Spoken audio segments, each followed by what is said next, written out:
ভাই, হ্যাঁ বল। আপনার মনে আছে? কি মনে আছে নি জিজ্ঞাসা করতেছাস? আপনি যে আমাকে ফেসবুক পেজটা খোলার আগে অনেক কিছু বলছিলেন, মনে আছে আপনার? হ্যাঁ, অনেক কিছু বলছে। তাতে কি হয়েছে?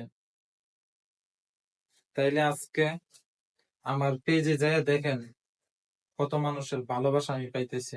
তো ফেসবুক থেকে তুই কি করে লাইবি? এই কারণে বলছি।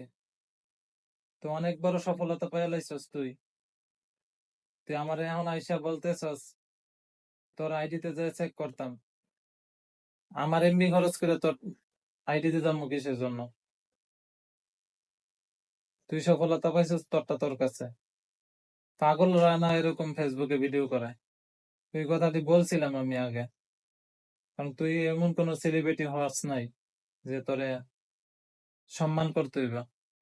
এটাই তুলে ধরলাম যে আমরা নতুন নতুন ইউজাররা অবহেলা পেতে হয়।